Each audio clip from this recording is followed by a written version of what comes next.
देखी भैया, हम सिंगर करण जौहर रउआ लोगन के एक बहुत ही प्यारा छठ भजन सुना रहल बानी।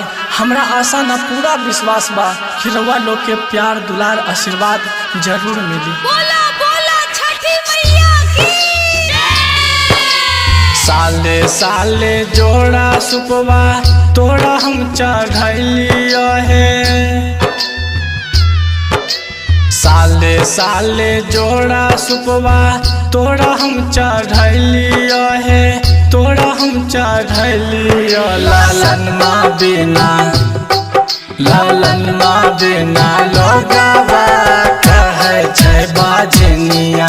लालन माँ बिना लोगवा कहे छै बाजनिया। ए छठी मैया, ए छठी मैया रोज रोज दै छै हमरा तनमा।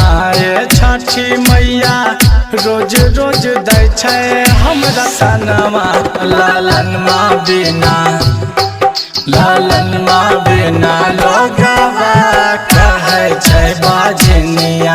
लालन माँ बिना लोगवा कहे छै बाजनिया। Music by Riya studio Khagaria. DJ Raghunandan, DJ Raghunandan,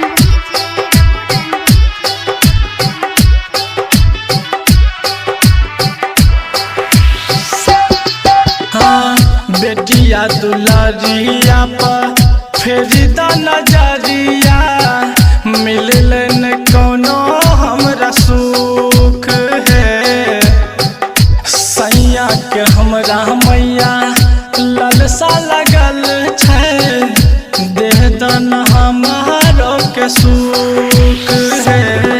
ता कहिया मैया भरबो तू हमर बोल गोदिया। ता कहिया मैया भरबो तू हमर बोल गोदिया। लालन माँ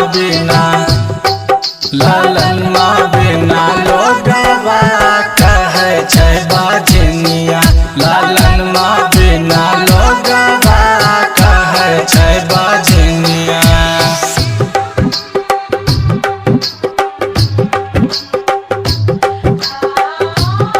presented by Riya Recording Studio Khagaria. Mixed by DJ Prabhu बोला बोला छठी मैया की।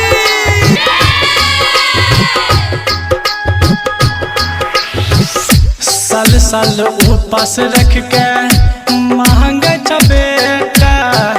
एक बेर सुने ला पुकार है। सासु नदिया दै छै रोज रोज ताना। कहिया देव बेटा हवा के सुख है। ता कारण जोहर गाबै छलन तोहर भजनिया। ता नीतीश निषाद गाबै छलन तोहर भजनिया। लालन माँ बिना लोगवा कहे छै बाजनिया। लालन माँ बिना लोगवा